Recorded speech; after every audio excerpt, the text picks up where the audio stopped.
রাসূলুল্লাহ সাল্লাল্লাহু আলাইহি ওয়াসাল্লাম বলেছেন, কুল্লু আমাল ইবনে আদম ইউযাআফুল হাসানাহ বিআশরি আমসালিহা ইলা 700 দি'ফিন। আদম সন্তানের প্রত্যেকটা আমল বাড়তে পারে 10 গুণ থেকে 700 গুণ পর্যন্ত। একটা নির্ধারিত পরিমাণ আছে প্রতিটা আমলের কোয়ালিটি অনুযায়ী আমলের উপর নেকির মান বাড়তে থাকবে। সালাত আদায় করেছে, কেউ সালাত থেকে পূর্ণ নেকি পেয়েছে 100%, কেউ সালাত থেকে 80% পেয়েছে, কেউ 20% পেয়েছে। সালাতের মনোযোগের উপর, ধীর স্থিরতার উপর, কোয়ালিটির উপর। আবার ওই কোয়ালিটির উপরে নির্ভর করবে, তার নিয়ত, তার ইখলাসের উপর নির্ভর করবে তার এই নেকি 10 গুণ থেকে 700 গুণ কতদূর পর্যন্ত বাড়তে পারে। কিন্তু একটা সীমা আছে, একটা সিস্টেম আছে, একটা পয়েন্টের সিস্টেম আছে, যেইভাবে ফেরেশতাদের নির্দেশনা দেওয়া আছে সেভাবে বাড়বে। কিন্তু সমস্যা হচ্ছে এগুলোর মধ্যে সিয়াম নাই, ইল্লা সিয়াম। নির্ধারিত নেকি যে সমস্ত বিষয়ের লেখা হয় সেই সমস্ত বিষয়ের মধ্যে সিয়াম নাই।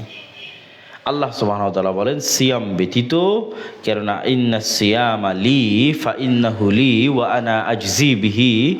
সিয়াম বান্দা শুধু আমার জন্যই রাখে, আর এই জন্য সিয়ামের প্রতিদান আমি আমার কাছেই রেখেছি, আমি দিব যেটা ভালো মনে করি। এটার একটা মর্যাদা আছে, শ্রেষ্ঠত্ব আছে। সেই মর্যাদা, সেই শ্রেষ্ঠত্বটা বুঝতে হলে আপনাকে বুঝতে হবে কাবা ঘরের মর্যাদা কী। কাবা ঘরটা একটা ইট পাথরের তৈরি ঘর।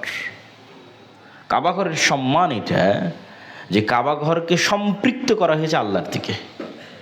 আল্লাহ বলেছেন ওয়াতাহহির বাইতিয়া, আমার ঘর। আল্লাহর দিকে নিসবতের কারণে এই ঘরটার সম্মান, যে আল্লাহ বললেন এটা আমার ঘর। তো কাবা ঘরের সম্মান যেমন আল্লাহর দিকে সম্পৃক্ত হওয়ার কারণে, সিয়ামকে আল্লাহ বলছেন এটা আমার, এটা আমার জন্য রাখা হয়, এটা আমার, এটার দায়িত্ব, নেকি প্রদান সব কিছু আমার কাছে। এই জন্যই সিয়াম পালনকারীর খুশির সময় দুটি রাসূলুল্লাহ সাল্লাল্লাহু আলাইহি ওয়াসাল্লাম বলেছেন।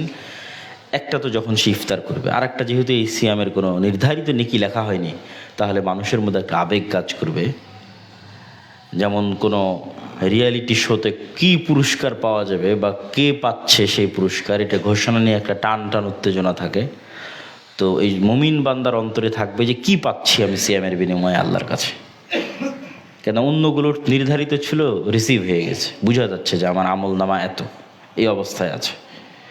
এই জন্য বান্দা যখন আল্লাহ সুবহানাহু ওয়া তাআলার সাথে সাক্ষাৎ করবে সিয়াম পালনকারী, তখন সেটি হবে তার দ্বিতীয় খুশির মুহূর্ত। কেন তখন আল্লাহ সুবহানাহু ওয়া তাআলা তার প্রতিদানটা প্রকাশ করবেন।